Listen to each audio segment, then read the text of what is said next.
Hi friends, அனைவருக்கும் வணக்கம். 1 மந்தாக video போட முடியல. என்னுடைய சிஸ்டருக்கு ஆக்சிடெண்ட் ஆனதுனால வீடியோ போட முடியல. ஃபஸ்ட்டு வந்து சாரி கேட்டுக்கிறேன். ஓகே, இந்த வீடியோவில் என்ன பார்க்க போகிறோம் அப்படின்னா, டிஎன்பிஎஸ்சி குரூப் 4 மற்றும் குரூப் 2 தமிழ் பாடத்திட்டம் குறித்து தமிழக முதல்வர் அவர்களுக்கு ஒரு முக்கியமான கோரிக்கை கடிதத்தை வந்து ரெடி பண்ணியிருக்கேன். இது வந்து பாடப்புத்தகத்தை தாண்டி வினாக்கள் கேட்கப்படுவதால் கிராமப்புற மாணவர்கள் வந்து எந்த அளவு பாதிக்கப்படுகிறார்கள் அப்படிங்கிறத இதில் வந்து தெளிவாக குறிப்பிட்டிருக்கேன். அதனால இது ஒரு முக்கியமான வீடியோ. இந்த வீடியோவில் நான் சொல்லக்கூடிய கருத்துக்கள் வந்து ரொம்ப முக்கியமானது.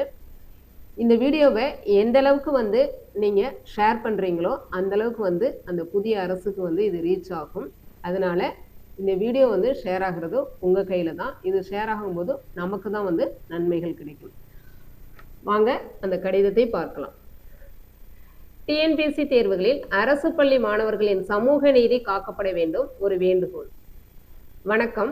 மாண்புமிகு தமிழக முதல்வர் அவர்களுக்கு ஒரு முக்கியமான கோரிக்கை. அரசு பணிக்காக போட்டியிடும் லட்சக்கணக்கான கிராமப்புற போட்டியாளர்களின் குறித்த கேள்வி இது. டிஎன்பிஎஸ்சி குரூப் 4 மற்றும் குரூப் 2 போன்ற தேர்வுகளில் தமிழ் பாடப்பிரிவிற்கு அரசு பள்ளி மாணவர்களின் ஒரே ஆயுதம் அவர்கள் கையில் இருக்கும் சமச்சீர் கல்வி பாடப்புத்தகங்கள் மட்டுமே. ஆனால் சமீப காலமாக பாடப்புத்தகத்திற்கு வெளியிலிருந்து அதிக கேள்விகள் கேட்கப்படுகின்றன. இது சரியானதா? தமிழக அரசு பள்ளி மாணவர்களும் கிராமப்புற ஏழை மாணவர்களும் அதிக அளவில் எழுதும் தேர்வு டிஎன்பிஎஸ்சி. அவர்கள் கையில் இருக்கும் ஒரே ஆயுதம் அரசு பள்ளி பாடப்புத்தகங்கள் மட்டுமே. எனவே தமிழ் வினாக்கள் 100% பள்ளி பாடப்புத்தகத்திலிருந்தே கேட்கப்பட வேண்டும். வெளியூர்களில் அதிக பணம் கொடுத்து தனியார் பயிற்சி மையங்களுக்கு செல்ல முடியாத கிராமப்புற மாணவர்களுக்கு பள்ளி பாடப்புத்தகத்திலிருந்து கேள்விகள் கேட்கப்படுவதுதான் உண்மையான சமூக நீதி. பாடத்திட்டத்தை தாண்டி கேள்விகள் கேட்கப்படும் போது அது கடின உழைப்பை நம்பியிருக்கும் போட்டியாளர்களை விட அதிர்ஷ்டத்தை நம்பியிருப்பவர்களுக்கே சாதகமாக அமைந்து விடுகிறது.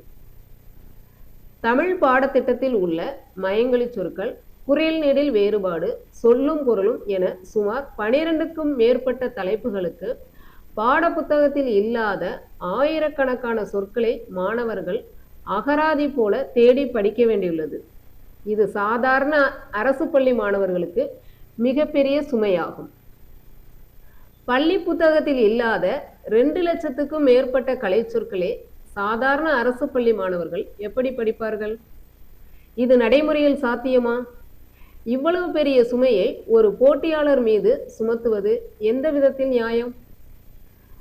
பாடப்புத்தகத்தை படித்தால் மட்டும் வேலை கிடைக்காது என்ற நிலை வந்தால் பெற்றோர்கள் எப்படி தங்கள் பிள்ளைகளை அரசு பள்ளியில் சேர்ப்பார்கள்? இது அரசு பள்ளி பாடத்திட்டத்தின் மீதான நம்பிக்கையை தகர்க்காதா? வசதியுள்ள நகர்ப்புற மாணவர்கள் தனியார் பயிற்சி மையங்களுக்கு சென்று கூடுதல் தகவல்களை பெற முடியும்.